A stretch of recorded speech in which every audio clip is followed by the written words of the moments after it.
इसमें नेक्स्ट हमको पढ़ना है पैकेजिंग ऑफ डीएनए हेलिक्स।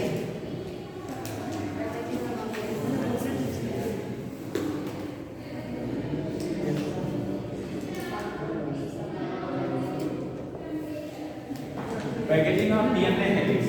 तो देखिए डीएनए की पैकेजिंग कैसे होती है, या सबसे पहले हम स्ट्रक्चर देखेंगे डीएनए का फॉर्मेशन कैसे होता है। जैसा कि आपको पता है DNA is present in a thread like structure. कैसा होता है, धागेनुमा स्ट्रक्चर के फॉर्म में होता है, that is known as the chromatin. क्या कहलाता है,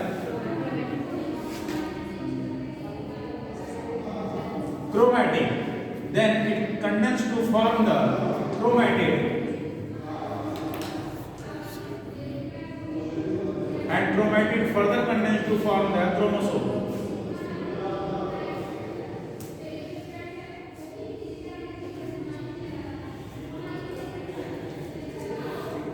या फिर आप दूसरी भाषा में बोल सकते हैं कि chromatid is the half of the chromosome. Chromatid क्या होता है, हाफ ऑफ द क्रोमोसोम। इसमें जो डीएनए की पैकेजिंग होती है, यानी डीएनए का जो फॉर्मेशन होता है वो DNA thread and some protein, उसके साथ क्या होता है, डीएनए थ्रेड के साथ कुछ प्रोटीन का हिस्सा होता है, that is the histone protein that is present in the eukaryote. एक हिस्टोन प्रोटीन होता है, DNA thread plus histone protein के साथ ये रैप करता है। अब हिस्टोन प्रोटीन क्या होता है, देखिएगा हिस्टोन एक बेसिक प्रोटीन होता है। कैसा होता है, बेसिक प्रोटीन होता है। बेसिक कहने का मतलब है इसमें अमीनो एसिड, जो बेसिक अमीनो एसिड है उनकी मात्रा ज्यादा पाई जाती है, उनका कंसंट्रेशन ज्यादा पाया जाता है।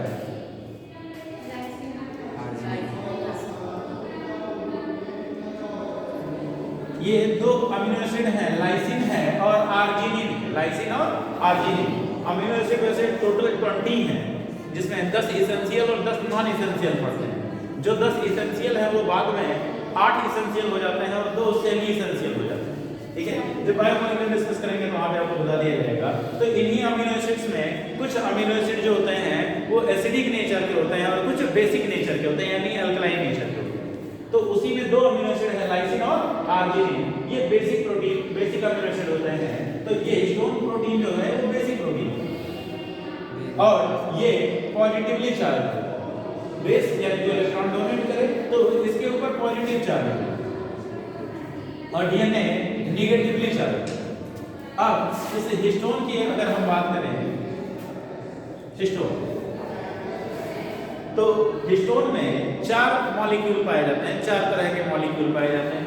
एक है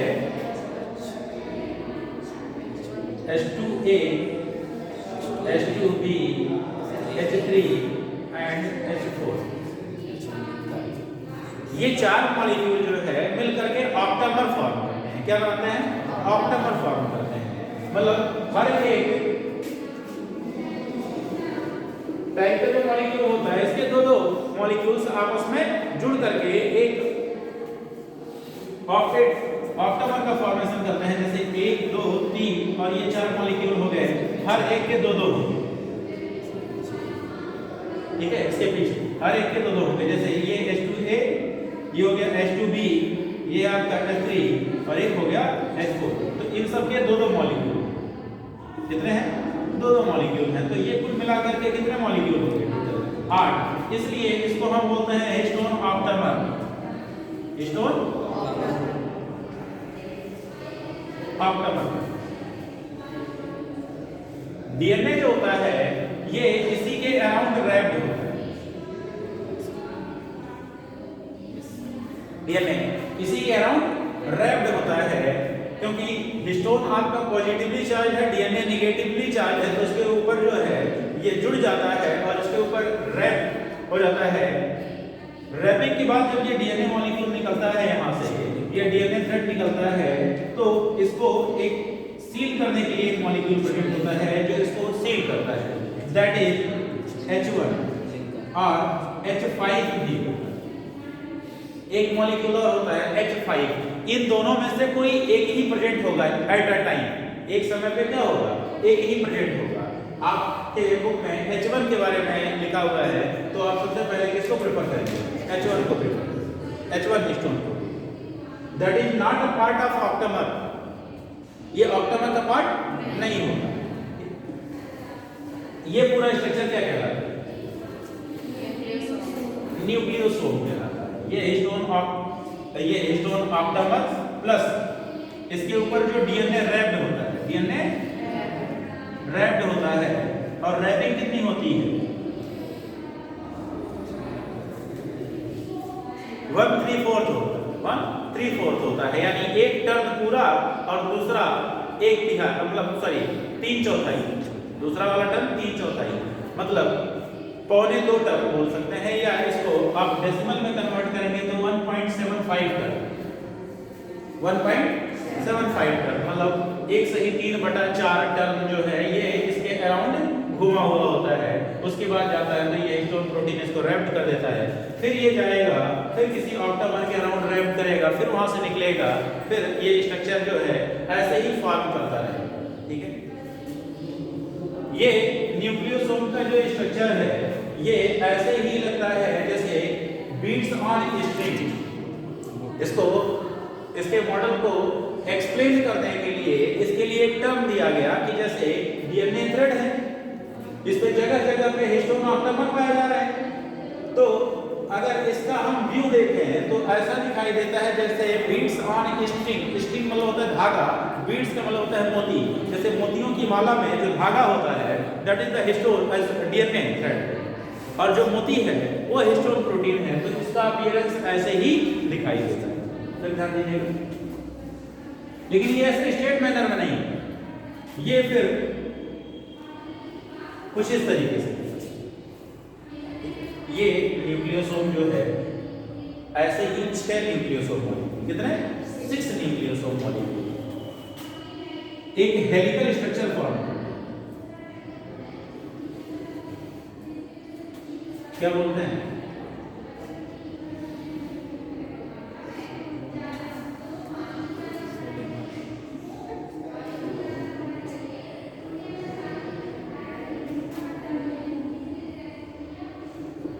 ये एक सोलिनॉइड कहलाता है। क्या कहलाता है? सोलिनॉइड होता है। एक सोलिनॉइड के अंदर 6 न्यूक्लियोसोम अरेंज होते हैं। इनको जोड़ने वाला स्ट्रक्चर जो होता है, न्यूक्लियोसोम को जोड़ने वाला स्ट्रक्चर क्या कहलाता है? Linker DNA. क्या कहलाता है?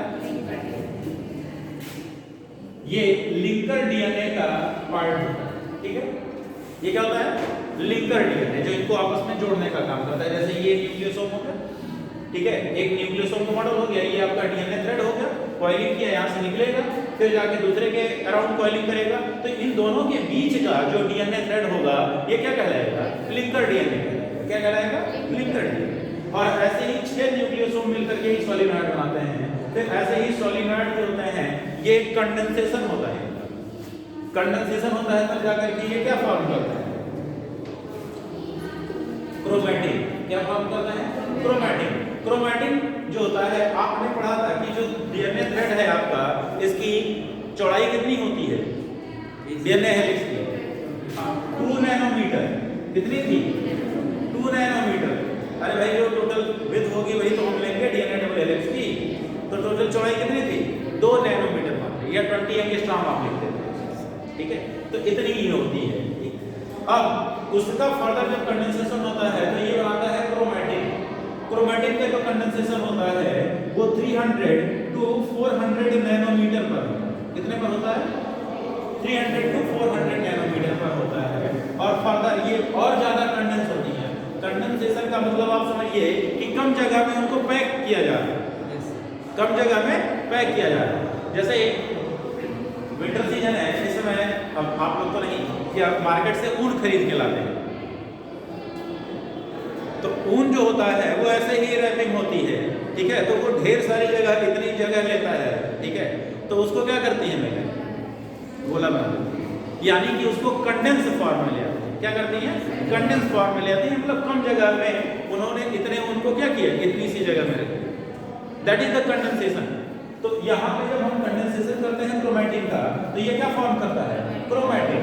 इसका जो कंडेंसेशन होता है वो 700 नैनोमीटर पर। कितने पर होता है? 700 नैनोमीटर पर होता है। इसकी टोटल विड्थ कितनी होती है 700 नैनोमीटर होती है।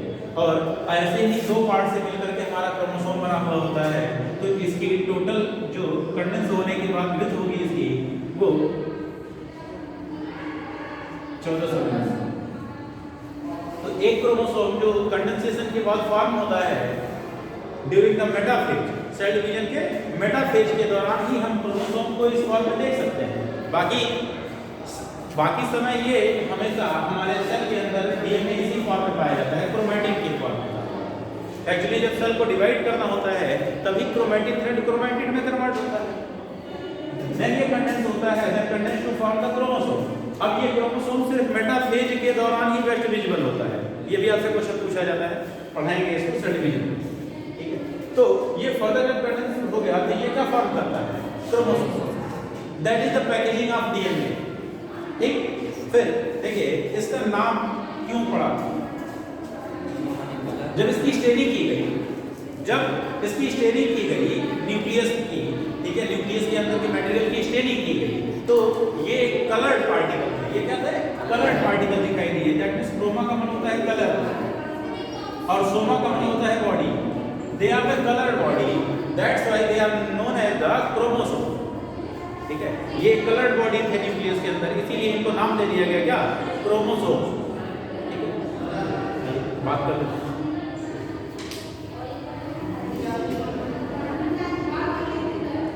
पैकेजिंग ऑफ डीएनए हेलिक्स में एनसीईआरटी में देखिएगा point, taken the distance between the two constitutive base pair as 0.34 nanometre. भाई आपने पढ़ा था कि कल आपने डीएनए डबल हेलिक्स मॉडल पढ़ा था, तो डीएनए डबल हेलिक्स मॉडल में आपने पढ़ा था कि ये एक बेस पेयर है, ये दूसरा बेस पेयर है, तो इन दोनों बेस पेयर के बीच की जो डिस्टेंस थी वो 0.34 नैनोमीटर थी। या इसी को आप क्या लिख सकते हैं, हाँ 3.4 एंगस्ट्रॉम या 10 पावर माइनस 10, ठीक है। तो देखिएगा if the length of DNA double helix in a typical mammalian cell is calculated, that is simply by the multiplying the total number of base pairs with the distance between the two constitutive base pairs, that is, देखिए आपको बताया गया कि दो base pair के बीच की distance इतनी होती है, और कल ही आपको बताया गया था कि एक ह्यूमन बॉडी सेल में डेटा दिया हुआ था आपके चैप्टर के शुरुआत में कि एक ह्यूमन हैप्लॉइड सेल में total number of base pair कितने होते हैं 3.3 into 10 पावर 9। ये बेस पेयर कितने, इतने बेस पेयर होते हैं, ये एक बेस पेयर होता है, फिर 2 3 4 5 ऐसे ही कितने होते हैं 3.3 into 10 पावर 9 बेस पेयर होते हैं सिर्फ हैप्लॉइड सेल। अगर हम अपने बॉडी की डिप्लॉइड सेल ले लें तो उसमें डबल हो जाएगा, तो ये हो जाएगा 6.6 into 10 पावर 9 बेस पेयर, ये इतने बेस पेयर पाएगा, ठीक। आगे देखिए it comes about approximately 2.2 metre. अगर ये देखिए total number of base pair आपको पता चल गया और दो बेस पेयर के बीच की डिस्टेंस कितनी है 0.34, तो इसी से मल्टीप्लाई करेंगे अगर 0.34 नैनोमीटर से, तो नैनोमीटर का मतलब 10 पावर माइनस, ये कट जाएगा। अब यहाँ से मल्टीप्लाई करेंगे तो ये टोटल आपका आएगा 2.2 मीटर, क्या आएगा 2.2 मीटर। तो हमारे एक डिप्लॉयड बॉडी सेल के अंदर जो टोटल जेनेटिक कंटेंट्स पाया जाता है उसकी कुल लंबाई कितनी होती है 2.2 मीटर।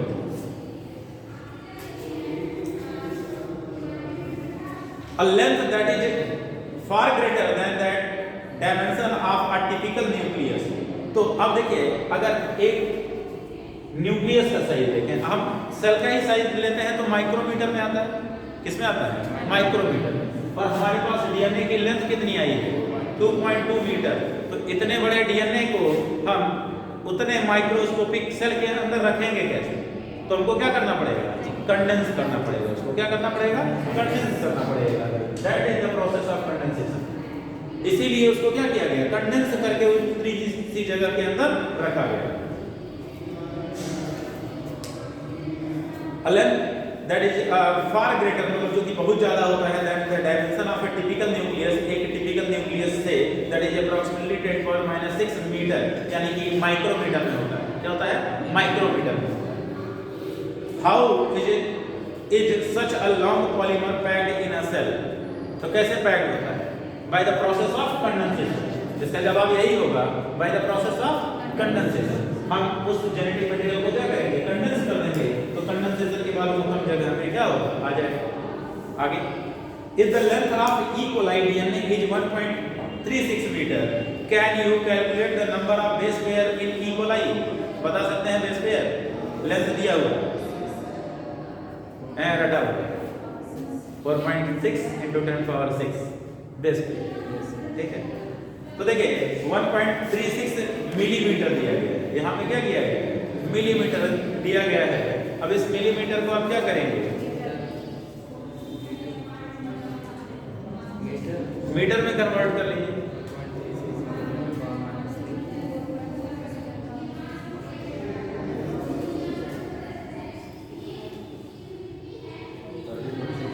तो यहाँ पे आपको कुछ करने की जरूरत नहीं है, डेटा आपको ऑलरेडी याद है। क्या?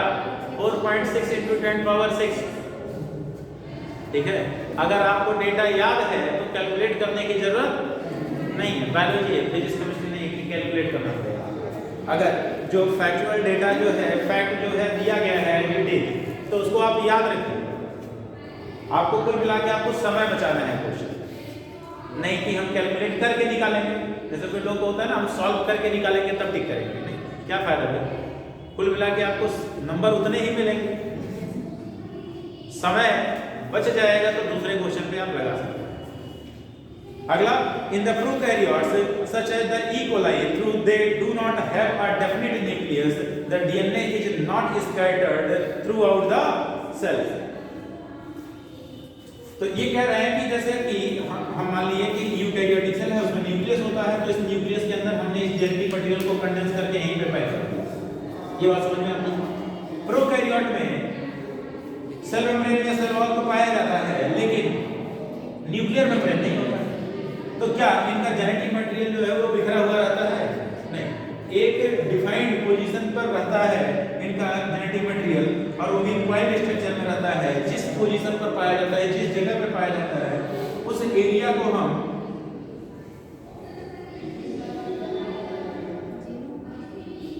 और कोई न्यूक्लियोइड बोलते हैं। क्या बोलते हैं? न्यूक्लियोइड बोलते हैं। ये न्यूक्लियोइड कहलाता है। कई बार आपसे क्वेश्चन पूछा जाए व्हाट इज न्यूक्लियोइड, तो आप न्यूक्लियस पढ़ते हैं, न्यूक्लियोलस पढ़ते हैं, न्यूक्लियस और न्यूक्लियोलस पढ़ते हैं। न्यूक्लियोइड क्या होता है? हाँ, न्यूक्लियोइड द प्रोकैरियोटिक न्यूक्लियस, ये बोल सकते हैं आप इसको, क्योंकि न्यूक्लियस उसमें होता नहीं है, न्यूक्लियर मेम्ब्रेन है नहीं, तो उसके जेनेटिक मटेरियल एक कॉइल स्ट्रक्चर के फॉर्म में पाया जाता है। तो ये कॉइल स्ट्रक्चर जो होता है, ये होता क्या है? बेसिकली ये होता है डबल स्ट्रैंडेड सर्कुलर डीएनए होता है। डबल स्ट्रैंडेड सर्कुलर डीएनए होता है, डीएससी डीएनए लिखा होता है, डीएससी डीएनए लिखा होता है। उसका मतलब होता है डबल स्ट्रैंडेड सर्कुलर डीएनए होता है। ऐसे ही कई सारे तरह के बैक्टीरियल डीएनए पाए जाते हैं, जैसे एक होता है DS-CCC डीएनए, ये कहलाता है double stranded circular covalently closed DNA, DS-CCC DNA. आगे, कोवैलेंटली क्लोज्ड मतलब उनके बीच में, उनके मॉलिक्यूल्स या एटम्स के बीच में कोवैलेंट बॉन्ड पाया जाता है, तो वो कोवैलेंटली क्लोज होते हैं और सर्कुलर होते हैं। तो यहाँ पे आपको समझ में आ गया होगा, डबल स्टैंडर्ड है, सर्कुलर है, कोवैलेंटली क्लोज्ड है, पास में रखे गए हैं, उनको पैक्ड किया गया है एक कन्फाइंड एरिया में, कम जगह में, तो इसलिए इसको हम लिख लेते हैं क्या? DS-CCC, double standard circular covalently closed. आगे, DNA being negatively charged is held with some protein that have the positive charge। तो DNA चूंकि नेगेटिवली चार्ज होता है, DNA कैसा होता है? नेगेटिवली चार्ज होता है, तो ये कुछ प्रोटीन के साथ जुड़ा हुआ होता है, और वो प्रोटीन बेसिकली क्या होता है? Positively charge. क्या होता है? पॉजिटिवली चार्ज होता है। In a region term as nucleoid, underline कर लीजिएगा। तो इसमें जो डीएनए होता है जिस एरिया में पाया जाता है, जिस जगह पे पाया जाता है, उसको न्यूक्लियोइड होता है। यहाँ पे देखिएगा बैक्टीरिया में कुछ बेसिक प्रोटीन होगा, but that is not histone, वो हिस्टोन नहीं होगा। दूसरा बेसिक प्रोटीन होगा लेकिन हिस्टोन नहीं होगा। हिस्टोन प्रोटीन बैक्टीरिया में एब्सेंट होता है, प्रोकैरियोट्स में नहीं पाया जाता है, ये बात ध्यान रखिएगा। The DNA in nucleoid is organised in large loop held by the protein. ये लार्ज लूप लाइक स्ट्रक्चर होता है और इसी के अंदर प्रोटीन्स पाए जाते हैं। तो जैसे ये स्ट्रक्चर हमने देखा, ये यूकैरियोट में पाया जाता है, ऐसा ही स्ट्रक्चर, लेकिन उसमें हिस्टोन की जगह पर दूसरा प्रोटीन होता है और वो कहाँ पे पाया जाता है? बैक्टीरिया में, यानी प्रोकैरियोट्स में पाया जाता है। इसी के अंदर प्रोटीन नहीं होगा, उसी के अराउंड रहे। आगे, in eukaryotes this organisation is much more complex. ये ऑर्गेनाइजेशन इस तरह से नहीं होता है, इससे ज्यादा कॉम्प्लेक्स होता है। कॉम्प्लेक्सिटी आप यहाँ से देख करके आप अंदाजा लगा सकते हो कि पहले डीएनए जो है वो थ्रेड के फॉर्म था। कैसा था? थ्रेड के फॉर्म था। उस थ्रेड के साथ, डीएनए के थ्रेड के साथ हिस्टोन प्रोटीन जुड़ा। ये हिस्टोन प्रोटीन जुड़ा तो ये बनाया क्या? न्यूक्लियोसोम। ऐसे ही 6 न्यूक्लियोसोम मिलकर के क्या बनाया? सोलिनॉइड बनाया। फिर सोलिनॉइड का फर्दर और कंडेंसेशन हुआ, तब जाकर के बना क्रोमैटिन। क्रोमैटिन का कंडेंसेशन हुआ तो क्रोमैटिन, क्रोमैटिन का कंडेंसेशन हुआ तब जाके chromosome. That is the complex. आगे देखिए, there is a set of positively charge basic protein called the histone. यहाँ पे एक सेट होता है। सेट मतलब कहने का मतलब हर एक, जैसे ये हिस्टोन में ये मॉलिक्यूल्स होते हैं H2A, H2B, H3 and H4। तो इन सब के दो के सेट होते हैं, दो के सेट होते हैं, 2, 2, 4, 2, 6, 2, 8। ये कुल मिला के 8 मॉलिक्यूल मिल करके क्या बनाते हैं? Histone octamer form. A protein acquires change developing upon the abundance of amino acid residue with charge side chain। तो इसमें एक चार्ज साइड चेन होता है, चार्ज साइड चेन की वजह से ही इसके ऊपर पॉजिटिव चार्ज है। ठीक है। Next, histone are rich in the basic amino acid residue, underline करिएगा, लाइसिन एंड आर्जिनिन। ये बेसिक अमीनो एसिड रेसिड्यू यानी उसके मिलने से फॉर्म होता है। तो इसमें जो हिस्टोन होता है, आपका हिस्टोन प्रोटीन होता है, तो प्रोटीन अमीनो एसिड से बना होगा। उस अमीनो एसिड में लाइसिन और आर्जिनिन की मात्रा ज्यादा होगी, इस वजह से इसका नेचर बेसिक हो गया और इसके ऊपर क्या है? Positive charge.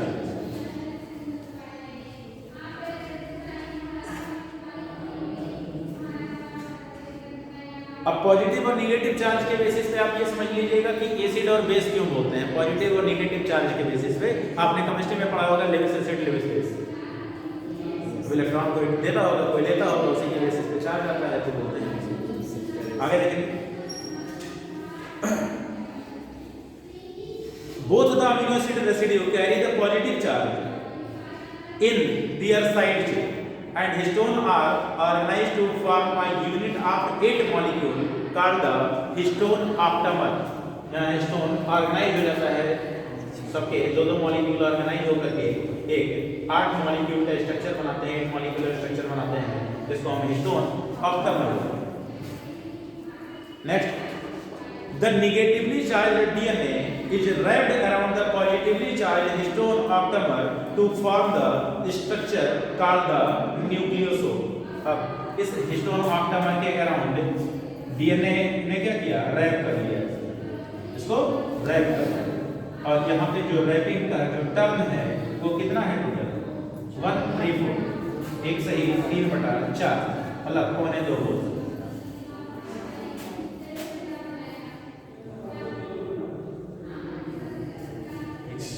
कोई लोग को 2.25 वाला कॉन्सेप्ट नहीं समझ में आता है,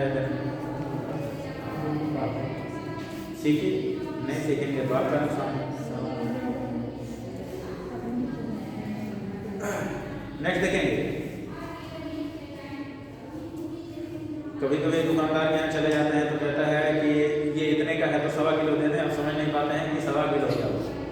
ठीक है, तो अगर वो 250 ग्राम कम भी तौल देगा ना तो भी नहीं समझ पाओगे कि 1.25 है या 1.25 है। ठीक है, तो वहाँ पे आपका कॉन्सेप्ट गड़बड़ हो जाता है। एक बार मैं दुकान पे गया तो वहाँ पर कोई इंग्लिश मीडियम का बच्चा था। English medium in the sense जो बचपन से ही उसी में पढ़े होते हैं। तो कहा 57 रुपये होगा, तो पूछ रहा है कि 57 कितना होता है, ठीक है। तो उसने अंदाजा लगाया तो बोला 67, तो दुकानदार भी बोला हाँ। अगर उसको इंग्लिश वाली गिनती आती होगी ना तो वो फायदा उठा लेगा, नहीं तो वो 57 ही काट के बाकी पैसा देता।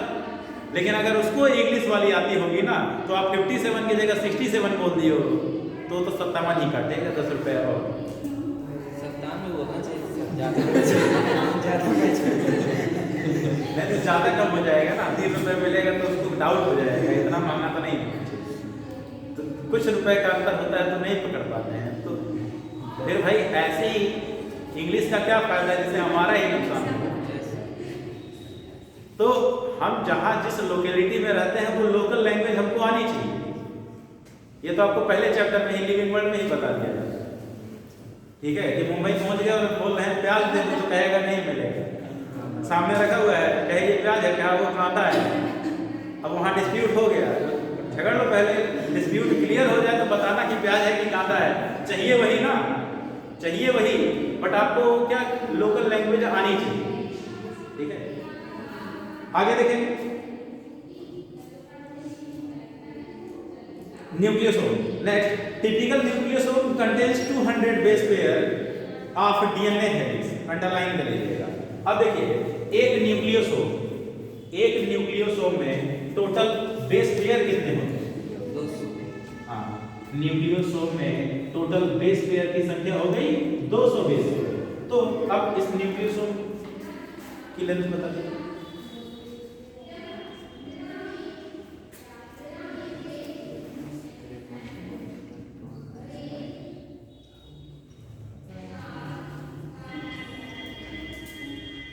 भाई 200 बेस पेयर है तो 200 बेस पेयर और दो बेस पेयर के बीच की डिस्टेंस 0.34 है। तो ये हटा दीजिए, ये हटा दीजिए, तो ये हो जाएगा कितना,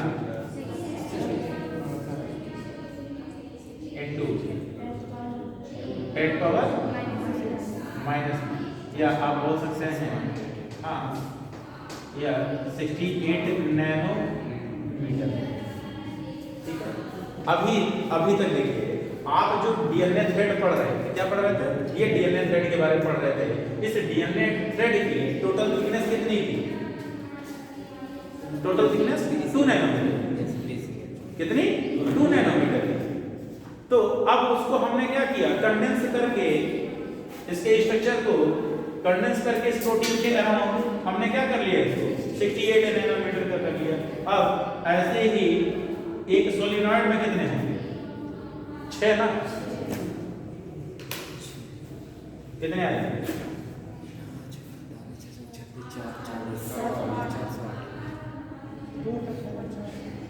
यही आ जाएगा, यही आ जाएगा ना।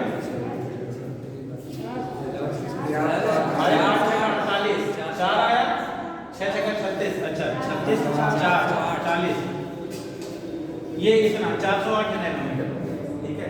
तो 408 नैनोमीटर हुआ।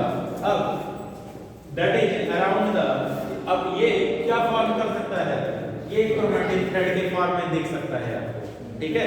नियर अबाउट 300 से 400 नैनोमीटर है ना, तो ये 400 नैनोमीटर के आसपास आ गया, ठीक है। तो अब ये क्रोमैटिन फॉर्म थ्रेड के फॉर्म में देखना विजिबल हो जाएगा जब कई सारे सोलिनॉइड कंडेंस हो जाएंगे। फिर क्रोमैटिन तब जाके कंडेंस होगा, तब क्रोमोसोम बनेगा। आगे देखिए, nucleosome constitute the repeating unit of a structure in nucleus called the chromatin। अब ये बीच से ये सोलिनॉइड गायब कर दिए हैं सेट, ठीक है। यहाँ पे अब ये कह रहे हैं कि इन्हीं की रिपीटिंग यूनिट जो है वो बार-बार रिपीट होकर के क्या बनाता है, क्रोमैटिन बनाता है। क्या बनाता है? क्रोमैटिन बनाता है। And thread like stained colored body seen in the nucleus। अब ये colored body थ्रेड के फॉर्म में, किस फॉर्म में? धागे स्ट्रक्चर के फॉर्म में न्यूक्लियस के अंदर देखा जा सकता है। तो इसीलिए हम इसको क्रोमैटिन बोलते हैं, ठीक है। क्रोमा का मतलब होता है कलर, ठीक है। तो थ्रेड लाइक कलर है तो ये क्रोमैटिन है। आगे, the nucleosome in chromatin are seen as beads on string, इस फॉर्म में देखी जा सकती है, मोतियों की माला की फॉर्म में देख सकते हैं हम, जिसमें ये डीएनए थ्रेड है, थ्रेड ये डीएनए थ्रेड हो गया, और ये जो स्ट्रक्चर दिख रहा है मोती के जैसा, that is the nucleus. When viewed under the electron microscope, इसको जब हम इलेक्ट्रॉन माइक्रोस्कोप के अंदर देखेंगे तभी दिखाई देगा। ये नैनोमीटर साइज है, आप समझ सकते हैं, ठीक है। इन जनरली हमारे जो माइक्रोस्कोप की कैपेसिटी होती है वो सेल को देखने तक है। कंपाउंड माइक्रोस्कोप जिसको आप बोलते हैं, या लाइट कंपाउंड माइक्रोस्कोप की क्षमता बस उतनी ही होती है। सेल डिवीजन के कुछ फेजेस को आप उसकी मदद से देख सकते हैं। अनियन रूट टिप में सेल डिवीजन के फेजेस को आप देख सकते हैं, लेकिन स्टेनिंग के बाद ही सिर्फ कलर आपको हल्का फुल्का दिखाई देगा। वो भी अच्छी पावर का होगा, जिसका रेजोल्यूशन पावर अच्छा हो, जिसमें आप आईपीस और जो लेंस होता है वो दोनों का अच्छा यूज करेंगे तो मैग्निफिकेशन पावर हाई रहता है। जैसे आईपीस जो जहाँ पे आप लगा के आप देखते हैं उसमें भी पावर कैपेसिटी आती है। जो स्कूलों में रखा रहता है वो उतनी अच्छी क्वालिटी का नहीं होता है, हाँ, लेकिन जो पैथोलॉजी वाले रखते हैं वो अच्छी क्वालिटी का, ठीक है। तो उनको ही जनरली उसकी ज़रूरत पड़ती है कल्चर कराने के बाद स्टडी करने की, तो उस तरह का माइक्रोस्कोप अगर आप यूज करेंगे तो देख सकते हैं। देखेंगे theoretically how many such beads यानी nucleosome do you imagine are present in a mammalian cell, कितने प्रेजेंट हो सकते हैं? ऐसे ही ये कितने बेस पेयर का है? 200 बेस पेयर का है। Total number of base pair कितने हैं? 6.6 into 10 पावर 9 बेस पेयर है। 200 से डिवाइड कर लीजिएगा, जितना आ रहा है।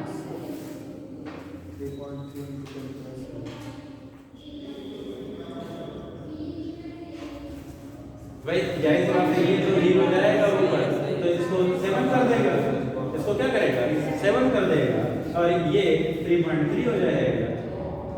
तो इतने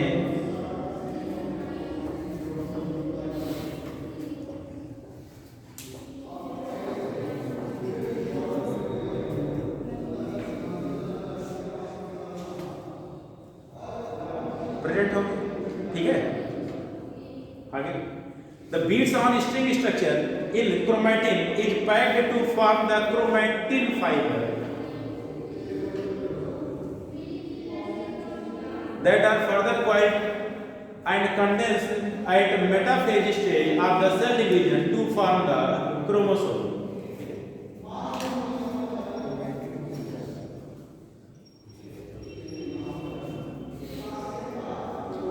Actually थोड़ा सा प्रिंटिंग मिस्टेक मुझे लग रहा है। लिखा हुआ beads on string structure in chromatin is packed to form the chromatin fibre and that further coiled and condensed at metaphase stage of the cell division to form chromosome. But condensation आपका prophase के last stage में complete हो जाता है। Metaphase में वो metaphasic plate पर आकर के इकट्ठा होता है। दोनों जगह पे पॉइंट अलग अलग है। सेल डिवीजन वाले में जब आप पढ़ेंगे तो वहां पे लिखते हैं कि प्रोफेज के लेट प्रोफेज जो होता है तब तक कंडेंसेशन कंप्लीट हो जाता है। उसी के बाद तुरंत मेटाफेज स्टार्ट होता है और मेटाफेज पे क्रोमोसोम से इक्वेटोरियल प्लेट पर आकर के इकट्ठा हो जाते हैं एंड उसी समय आप उनको देख सकते हैं as in the form of chromosome. तो best condensed chromosome are seen in the metaphase but condensation completes in late prophase. बस ये आप ध्यान रखिए।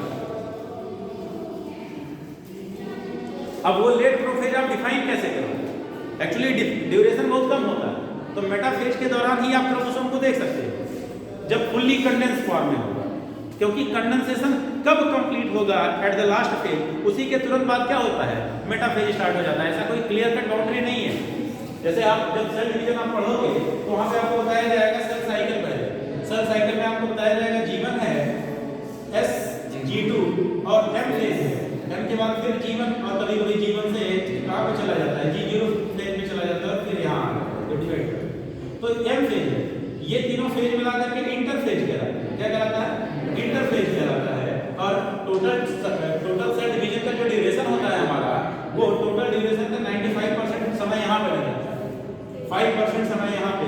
अगर ह्यूमन बॉडी से ले लें तो 24 घंटे में डिवाइड करती है, 23 घंटा यहाँ लग जाता है, लास्ट का 1 घंटा यहाँ माइटोसिस या मियोसिस में लगता है।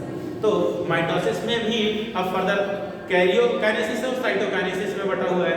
कैरियोकाइनेसिस में आप पढ़ोगे प्रोफेज, मेटाफेज, एनाफेज और टीलोफेज। फिर आप पढ़ोगे साइटोकाइनेसिस, तो इसमें ड्यूरेशन जो है वो बहुत ही माइन्यूट होगा, बहुत कम समय का ड्यूरेशन होगा, जिस दौरान आप इस फॉर्म में आप उसको देख सकते हो। आगे देखेंगे तो थोड़ा सा यहाँ पे ध्यान रखिएगा।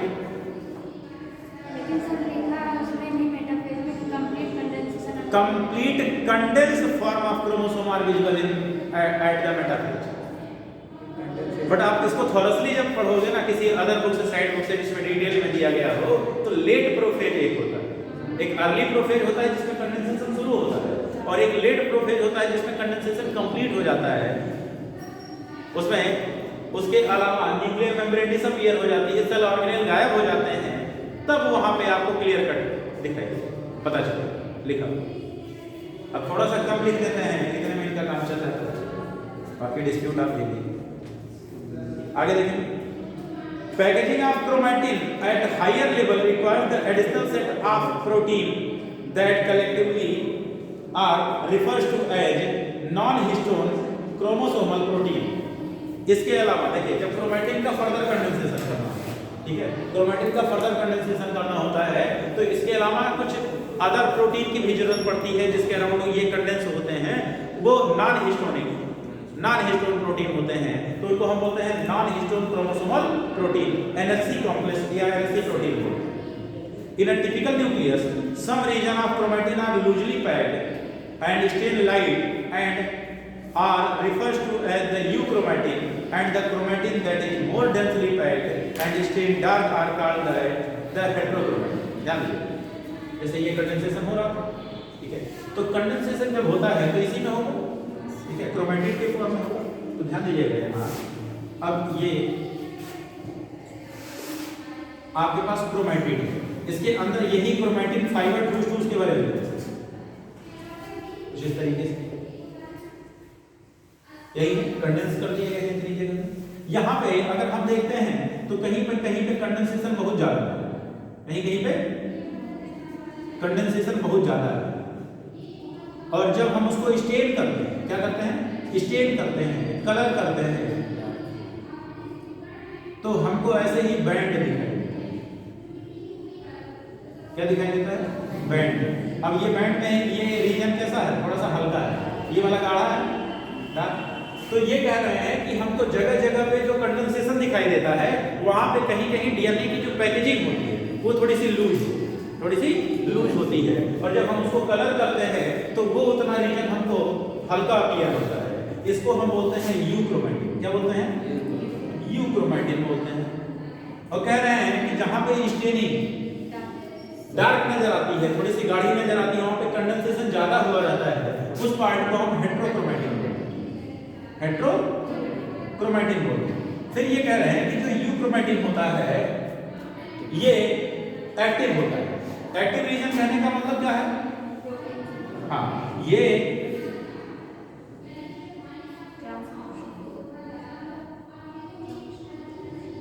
यूक्रोमैटिन जो होता है ये ट्रांसक्रिप्शन में इन्वॉल्व होता है, यानी प्रोटीन की सिंथेसिस में। किसमें? प्रोटीन की सिंथेसिस में इन्वॉल्व होता है, जबकि हेटेरोक्रोमैटिन इनएक्टिव होता है, ट्रांसक्रिप्शनली इनएक्टिव होता है। लिखे हुए है ट्रांसक्रिप्शनली इनएक्टिव होता है, और ये ट्रांसक्रिप्शनली एक्टिव होता है। ट्रांसक्रिप्शन का मतलब ये होता है डीएनए से एमआरएनए का बनना, और एमआरएनए से फिर प्रोटीन बनेगा।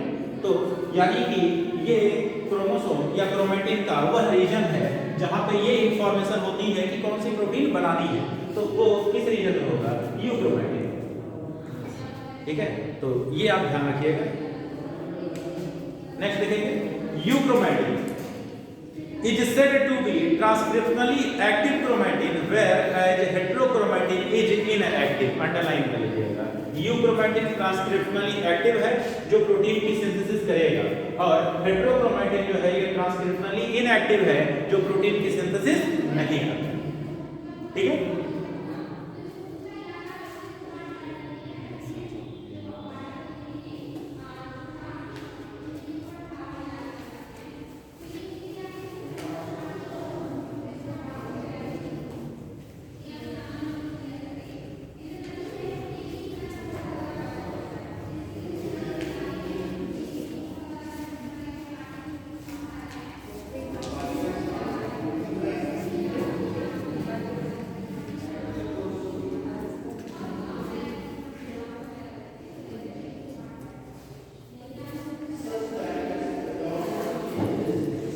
नेक्स्ट है search for the genetic material. अब देखिए सर्च फॉर जेनेटिक मटेरियल आज के लिए समय थोड़ा सा कम बचा हुआ है, अब आज शुरू करेंगे तो कंप्लीट भी नहीं होगा। ये पोर्शन थोड़ा सा जरूरी है, आप ध्यान दे लीजिएगा, क्योंकि कई बार आपको यही नहीं समझ में आता है कि इस एक्सपेरिमेंट में एक्चुअली करना वो क्या चाहते हैं। एक बार प्रोटीन ले लिए, एक बार जेनेटिक मटेरियल ले लिए हैं, दोनों को कंडेंस मतलब वो मिला दे रहे हैं, ठीक है, सेंट्रीफ्यूज करवा दे रहे हैं। बैक्टीरियोफेज है, वायरस है, बैक्टीरिया ई कोलाई लेकर के वो करना क्या चाह रहे हैं, या फिर उसके एनसीईआरटी में थोड़ा सा लैंग्वेज ऐसी लिखी है कि उसका फाइनल कंक्लूजन हमको पता ही नहीं चलता कि कैसे इन्होंने प्रूव किया है कि DNA as a genetic material है और प्रोटीन नहीं है। जैसे अभी इस एक्सपेरिमेंट के दौरान, इससे पहले कि लोगों का ये मानना था कि प्रोटीन जेनेटिक मटेरियल है, कुछ साइंटिस्ट का ये मानना था, ठीक है, यहाँ पे दिया गया है कि कुछ साइंटिस्टों का ये मानना था पहले कि protein as a genetic material काम करता है, यानी प्रोटीन एक जनरेशन से दूसरी जनरेशन में इंफॉर्मेशन को कैरी करता है। तो इसी को एक्सपेरिमेंटली प्रूव किया था किसने? आर्से एंड चेज, ठीक है, किसने? आर्से एंड चेज का एक्सपेरिमेंट है, तो उसको हम पढ़ेंगे। क्या हुआ? हाँ, DNA as a genetic material है। एक्चुअली प्रोटीन और डीएनए के बीच में ही तो कंफ्यूजन चल रहा था कि प्रोटीन डीएनए मटेरियल है या DNA as a genetic material काम करता है। तो उसको उन्होंने एक्सपेरिमेंटली प्रूव किया कि नहीं, DNA as a genetic material काम करता है। तो ये वाला एक्सपेरिमेंट थोड़ा सा पढ़ेंगे। और एक आपका ग्रिफिथ का एक्सपेरिमेंट दिया गया है, उसमें 2 स्ट्रेन का बैक्टीरिया उन्होंने ले लिया था, उसके बेसिस पे हम पढ़ेंगे कि डीएनए जेनेटिक मटेरियल। तो कुछ एक्सपेरिमेंट हैं जो प्रूव किए कि नहीं, डीएनए ही क्या होता है? Genetic material. तो एक बार इसको पढ़ के आइएगा, फिर इसके आगे हम कंक्लूड करेंगे आगे।